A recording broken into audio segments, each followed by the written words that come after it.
Halo, selamat pagi. Perkenalkan, nama saya Teresia Vika. Di sini saya akan menjelaskan pertemuan keempat, biofarmasetika sediaan per oral. Tapi sebelum kita melangkah lebih jauh lagi tentang materi hari ini, di sini saya akan menjelaskan sedikit apa itu biofarmasetika dan bagaimana hubungannya dalam materi yang akan saya bahas kali ini. Nah, biofarmasetika sendiri adalah ilmu yang mempelajari hubungan sifat fisika kimia formulasi obat terhadap bioavailabilitas obat. Nah, yang saya garis bawahi di sini adalah bioavailabilitas obat. Kenapa?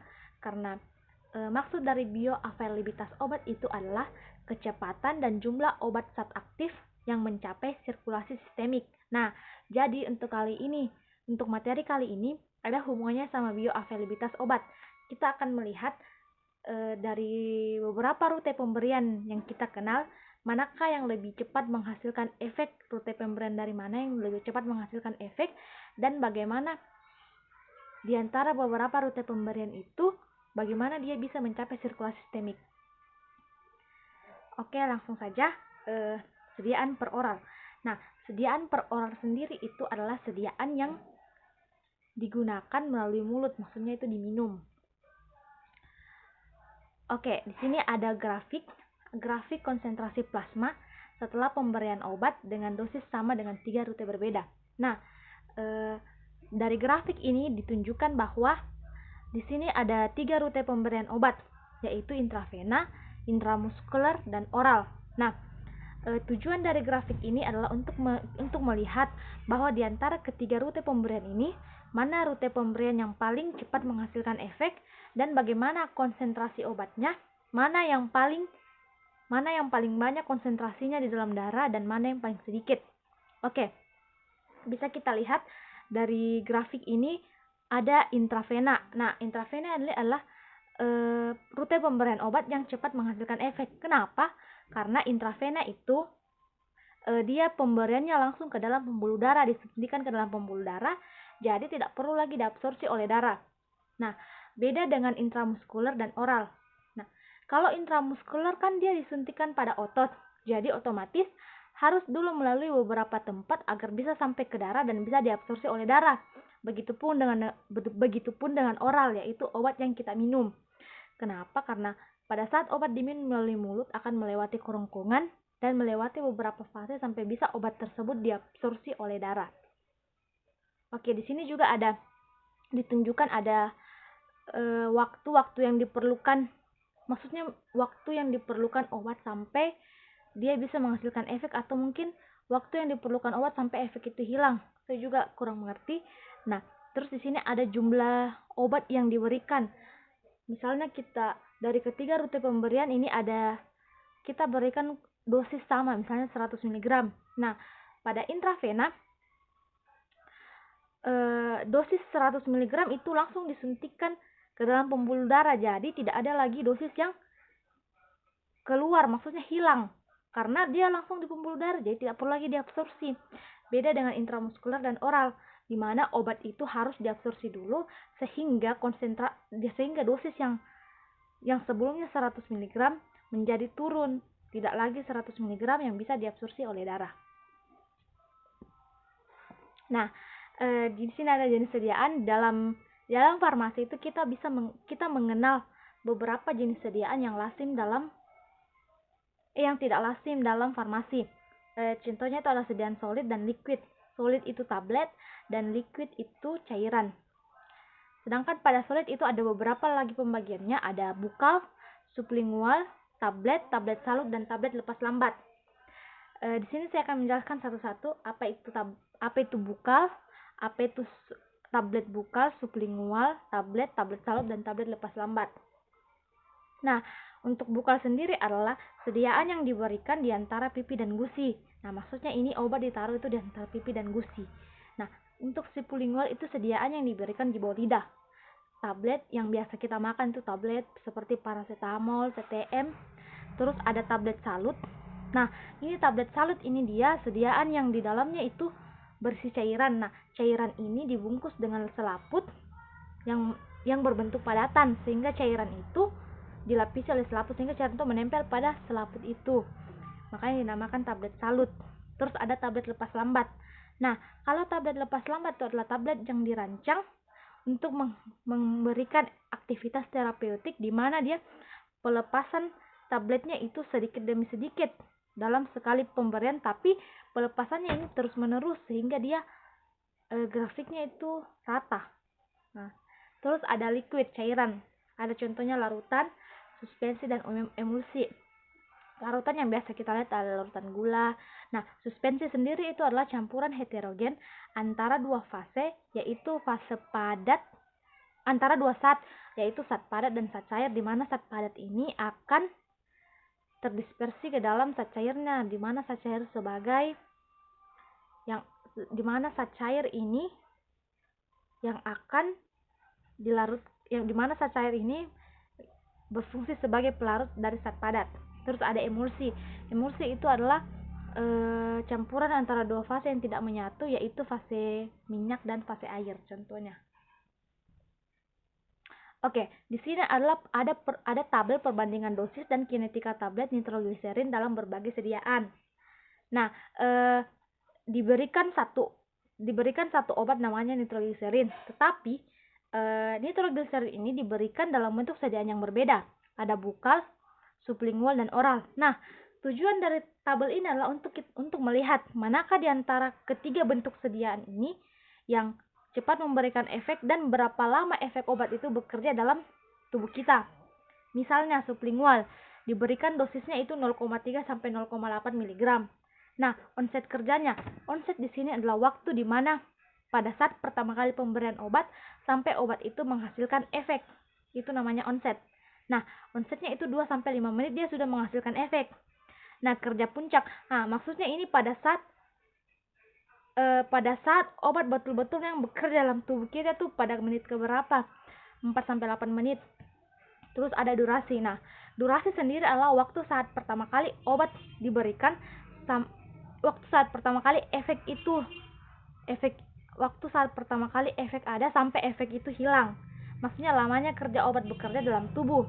Nah, dia itu 10 sampai 30 menit. Nah, untuk bukal sendiri diberikan dosis 1 sampai 3 mg. Onsetnya itu 2 sampai 5 menit sudah bekerja. Kerja puncaknya 4 sampai 10, terus dia durasinya itu 30 sampai 300 menit. Nah, terus kita lihat pada oral. Dia itu diberikan dosisnya 6,5 sampai 19,5. Onsetnya itu 20 sampai 45 menit. Kerja puncaknya 45 sampai 120 menit.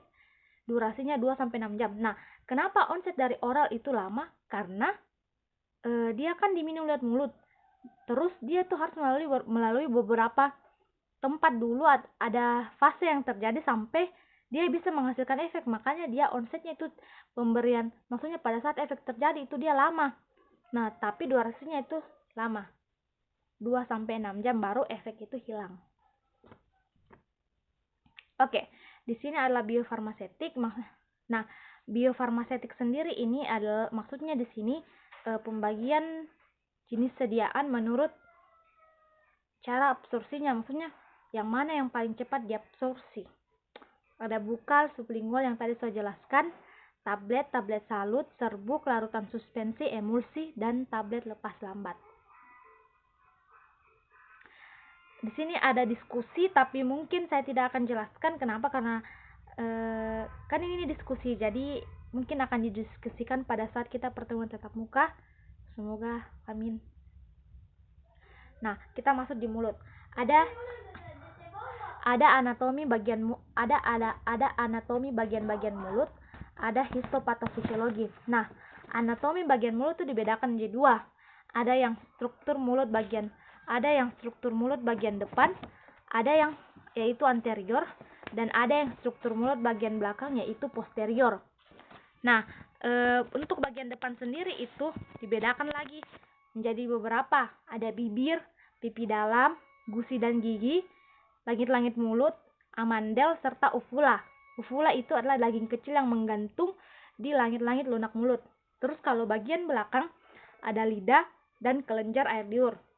Nah, untuk histopatofisiologi bagian mulut sendiri juga dibedakan menjadi dua, yaitu mukosa dan air liur. Air liur sendiri itu terdapat enzim. Nah, enzimnya ini pecalin. Nah, di sini sediaan yang mengalami absorpsi di mulut. Nah, sediaan yang mengalami absorpsi di mulut maksudnya sediaan yang dilepaskan atau diabsorpsi langsung di dalam mulut. Itu ada sublingual dan bukal. Sublingual itu diletakkan di bawah lidah, contohnya nitrogliserin, ISDN sama isoproterenol. Kalau bukal sediaan yang disisipkan di pipi, contohnya itu progesteron dan ISDN. Ada pelepasan zat aktif. Ini pelepasan zat aktif adalah pada saat bentuk sediaan sublingual atau bukal diletakkan di dalam di antara pipi dan gusi atau di bawah lidah, bagaimana sediaan itu bisa terlepas sehingga zat aktifnya bisa menghasilkan efek. Nah, contohnya sublingual atau bukal, bahan aktif akan melepas dari tablet bersamaan dengan melarutnya tablet dalam mulut. Terus, dengan permukaan mukosa yang tipis dan vaskulasi dalam mulut, maka akan memudahkan penyerapan bahan aktif, jantung, organ target, dan akan dimetabolisme di hati. Nah, di sini ada pertanyaan, apakah untuk sediaan bukal atau sublingual akan mengalami efek lintas pertama hepatik? Tidak. Kenapa? Karena untuk sediaan bukal dan sublingual itu mengalami absorpsi di mulut. Jadi, tapi pertama-tama kita harus mengetahui dulu apa itu efek lintas pertama hepatik. Nah, efek lintas pertama hepatik itu adalah membahas masalah sebelum obat mencapai sirkulasi sistemik. Nah, maksudnya bagaimana perjalanan obat itu sampai bisa ke sirkulasi sistemik, di mana pada saat perjalanan obat itu konsentrasi obat yang sebelumnya misalnya 100 mg tidak lagi mencapai 100 mg pada saat mencapai sirkulasi sistemik. Nah, itu yang dinamakan efek lintas pertama hepatik. Terus biasanya sediaan yang mengalami efek lintas pertama hepatik itu adalah obat-obatan yang melintasi saluran GI. Contohnya itu per oral. Kalau diberikan oral kan lewat pencernaan. Jadi pasti dia mengalami efek lintas pertama hepatik. Beda dengan bukal dan sublingual. Yang tadi saya bilang karena bukal dan sublingual itu diabsorpsi di mulut, jadi dia langsung ke sirkulasi sistemik. Nah, di sini ada lambung, ada anatomi lambung itu dibedakan menjadi 5, yaitu kardiak, fundus, badan lambung, antrum sama pilorus. Terus ada isi pH lambung itu berkisar antara 1,5 hingga 3,5 di dalam lambung. Terus ada volume, maksudnya sini volume lambung.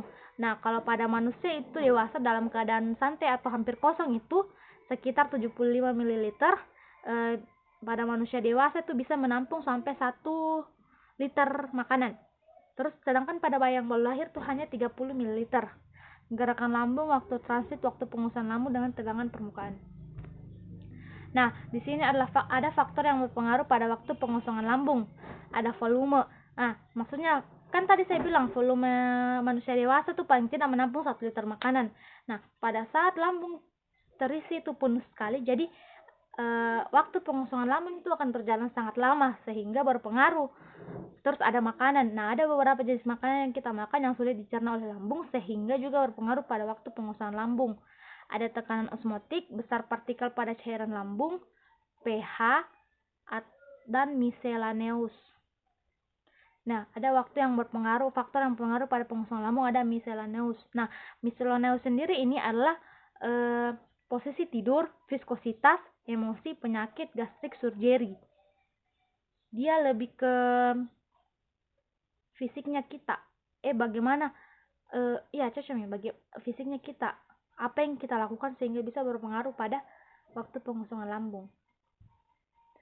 Nah, ada usus besar, konsentrasi massa, viskous, absorpsi terbatas. Ada beberapa obat yang mengalami absorpsi di sini, tiopelin, metoprolol. Pada beberapa obat perlu diminum dengan segelas penuh air minum. Untuk pertanyaan ini saya belum dapat jawabannya, mungkin nanti bisa dijelaskan oleh Ibu pada saat pertemuan tatap muka. Mungkin sekian dari saya. Lebih dan kurangnya mohon dimaafkan. Sampai jumpa lagi di video berikutnya.